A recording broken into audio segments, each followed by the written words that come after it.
Josh, welcome, and thank you for taking the time. Really appreciate, um, you participating in this, but also just kind of, I appreciate being able to watch you from afar via social media and all of the stuff that you do. You were one of the first people to kind of jump out at me when I thought about doing this because at least from what it looks like, it seems like you kind of obsess about practice. Yeah, So I know that you have a ton of thoughts about it, and I know people are going to learn a lot from hearing your thoughts. So why don't we just start with what practice is to you, how you define it, maybe how you think about it, and that's kind of an open-ended question. You can go in a lot of different directions with that.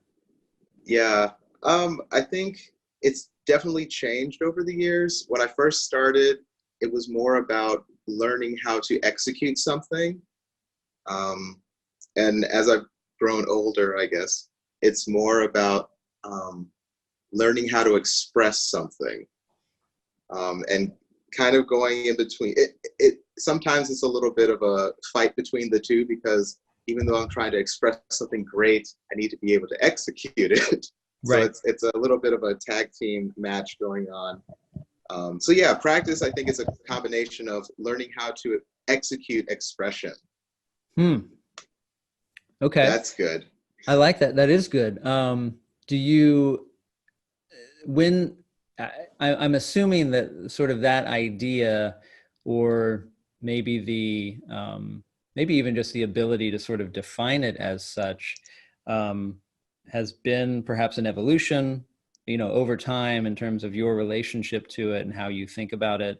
How much do you think it has morphed from, when you were much younger and learning how to practice to how you think about it now? Um, I think it started out again just thinking about execution, trying to get all the crazy chops and just trying to be able to do something. But quickly figuring out that if there's no meaning behind what you're doing, then it's just kind of like everybody's going to be bored. Yeah, it might be impressive, but you're not saying anything. And Right. so it kind of morphed into, okay, well, what does expression sound like? Like what does sadness sound like? What colors am I supposed to have? That's not just technically driven. I have to be able to control and manipulate how I'm putting weight into the drum to make it sing a certain way. And all of that's all of that's influenced by one, my ears. So that's a lot of ear training, developing a palette of what these things sound like, and then being able to manipulate your technique to access those sounds. So that's kind of how it morphed from just technique to how do I make all of this technique sound the way it's supposed to sound. Right.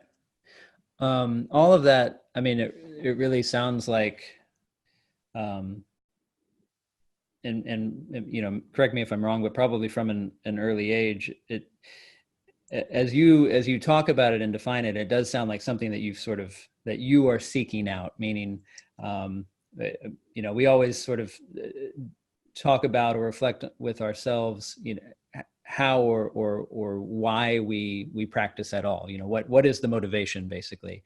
Mm-hmm. And for a lot of people, it started with somebody telling us to do it.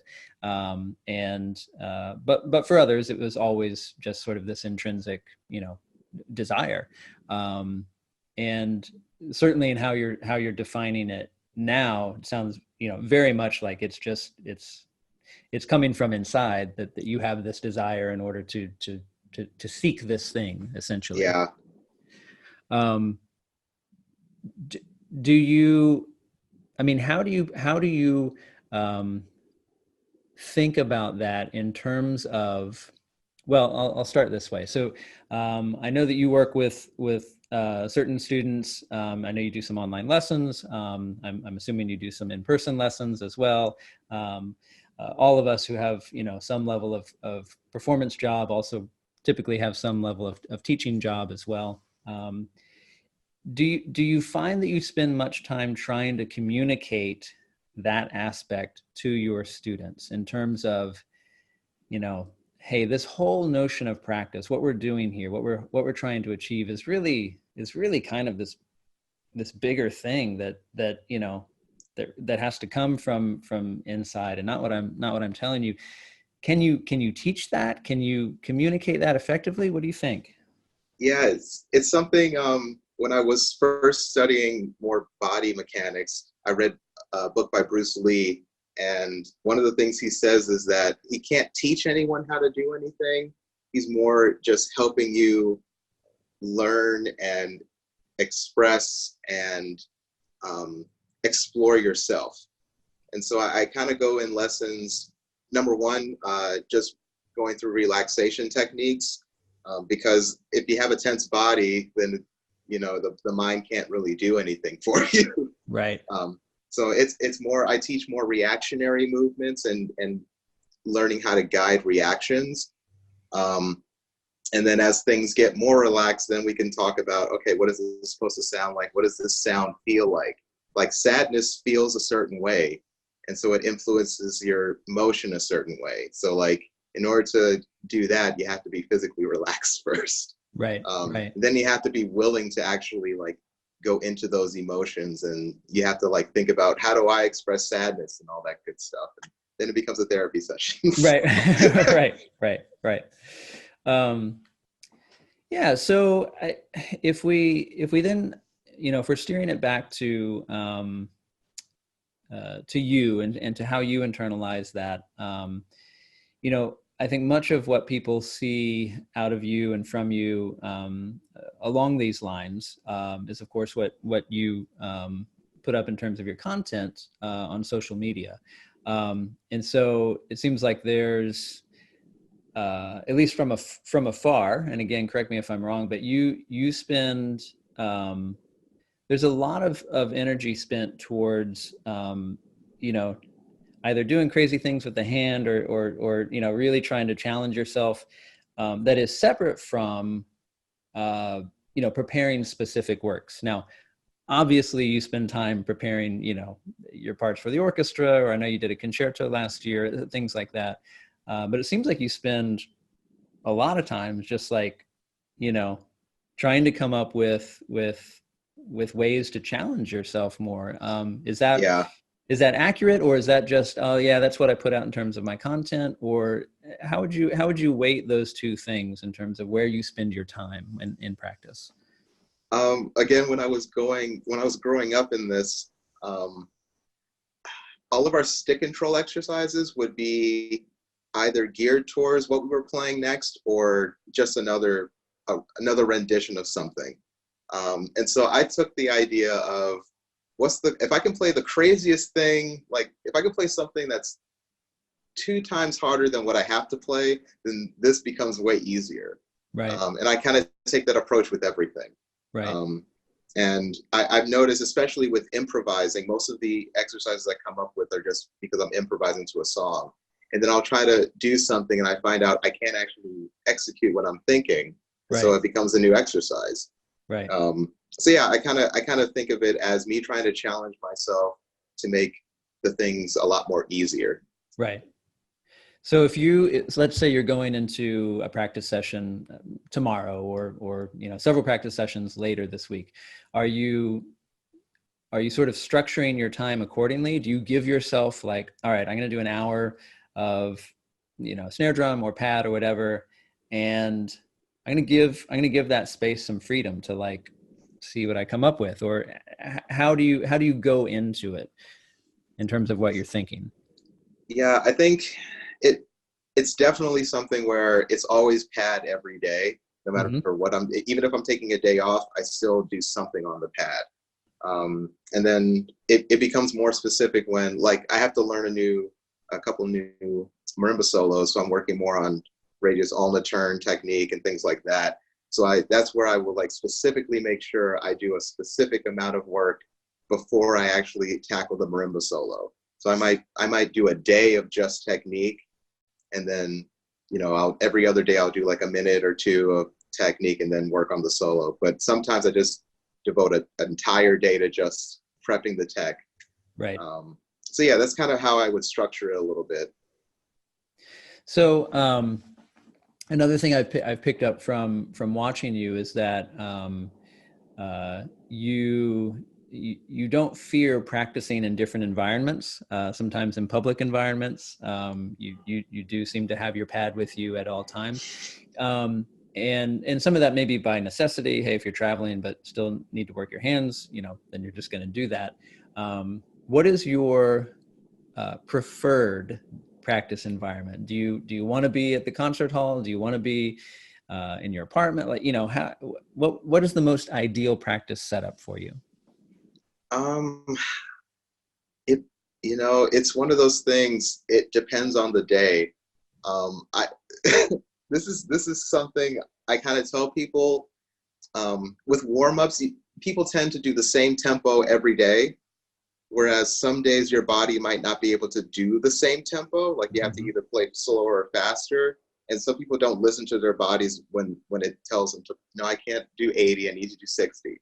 Like, Right, and it'll just be 8 on a hand. Like, oh, I could do, you get the right, idea. right, So depending on the day, I might be like, okay, today I need to practice inside.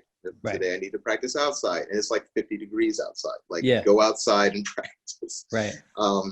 And I'll also pick a scenario where, which is why I started practicing outside, because I was so nervous in front of people. I would feel like I'm impeding on their space. Like, let me go outside and practice and feel comfortable practicing in front of people who think I'm just like this random guy playing a drum pad. Right, right. So yeah, I'll pick an environment based on what experience I want that day, or depending on like how I'm feeling. Okay. And does that present different challenges of focus? And do you sort of use that? I mean, just as you said, you use maybe the idea of getting outside in front of people as like, hey, I'm playing in front of people. Um, Realistically, an environment with a lot of people could be distracting as well. How do you deal with that? Yeah. So it's really awkward looking at people in the eye while you're playing something. So I'll kind of cop out and wear sunglasses. But Right. some days I'm just like, okay, Josh, you have to look people in the eye today. It's like, oh man. And then there's some days where I really don't want to be by myself. Like, oh, I want to rather practice outside. Like, no, you need to go in the practice room and deal with this. Right. Like, and it takes some guts. I'm reading a new book called Daring Greatly by Brene Brown, I believe her name Uh-huh. is. And it's really hard to read because it's literally telling me exactly what I'm telling myself, except it's like confirming what I know I need to do. Right. Right. Right. Yeah, so I definitely use the space, uh, not just in an emotional or a personal sense, but definitely also in an audible sense. Like I have to play different in a smaller space or outside, and I'm listening to different echoes outside, and depending on where I am, if I'm by the river, I hear echoes differently than when I'm on a street. So I'm really paying attention to the sounds I'm putting out and how they're responding where I am. Yeah, that's really interesting. So I think that the listening part of that, which if you're just locked in a winger practice module, that's a very specific environment. Of course, that isn't. It's not like the concert hall. It's not like a rehearsal. It's its own unique thing. In some ways, I wonder if practicing in that environment actually doesn't ask us to listen as deeply. And Hmm. when you get outside, when you have potential distractions or you hear your sound interact with the environment in different ways, that you are actually engaged more in the listening process. Um, yeah, that's I can see that could be very, very effective if you can, for people, if they can get past just the like, wow, there's a lot of stuff happening here, Yeah. but then sort of responding to the environment in that way. Um, when you think back, not maybe when you first started, but kind of college up to now, did you ever have an elongated practice slump? Maybe not where you weren't practicing, but man, my practice just for these 2 months has been hard and has felt unproductive, and I'm not motivated. And if so, how did you weather the storm? Um, there were two instances, and I'm going to put myself out there really bad. 2007, coming back from Interlaken, I was a little bit burnt out because it was Interlaken, Yeah. and it's a lot. But two, I don't know what it was. I just got really lazy. I was very, like, I don't know. I knew I could get away with not practicing because of how much I could already do. I was like, oh yeah, I can do that. This will be easy. I'll practice for 5 minutes. I'm done. Right. And yeah, and then my teachers were like, okay, no. They kicked my butt a little bit after that. So I guess in that sense, it's good to have someone keep you accountable when Right. you're like, number one, if they see you're slacking in something. So that way they can either say, or they can really see what's going on. Are you just being lazy? Is something going on that's distracting you? It's like, all this other life happenings and things like that. And then the other slump was definitely in college where there was a point in my technique where I couldn't let go of something, and it was inhibiting my speed, my sense of touch, things like that. And I was doing so many reps, like all these rebound exercises, and I'm like, nothing I'm doing is working. And so I had the crazy idea to start reading about, asking my teacher about Feldenkrais technique and Alexander technique, reading about Bruce Lee's techniques and things like that, watching all sorts of master classes. And eventually I stumbled upon Jojo Mayer's DVD, Secret Weapons for the Modern Drummer. And he talked about the Moeller technique. And I'm like, what is this? Right. And as soon as I started doing it, I'm like, oh. Right. And so I'm doing all this searching, and like it's like bits and pieces of the answer I need, but it's not the answer I needed. Right. And one of the things my teacher would say, Mark Demalakis, he'd be like, never stop searching. Right. So I guess I don't know, it's like I was really discouraged because I couldn't break that wall. Right. But it drove me to like keep looking for the answer. So I guess I would say, just if you find a wall, like just seek out any sort of answer that'll break that wall until you find the answer. Right. Yeah, that's great advice, because I think, that obviously we are all going to find ourselves, in that moment at some time. And of course, as with anything, it's what is your response to the thing, this is true of any relationship or circumstances in life. It's like, here's the thing. What are you going to do in your response? Yeah. And how open are you going to be to, the potential for something that you've never thought of before, or, and how far do you have to go to seek, a certain thing, or is it going to land right in your lap? Is somebody going to bring it to you? On maybe the other side of that, have you found that it is necessary from time to time to stop your practice, to say, I am not going to do this for the next 2 weeks or something? I know when we communicated initially about doing this video, I think you said you were, you're going out of town or vacation or something. Was that, is something like that a stepping away from, or do you still bring your pad and hit it every day?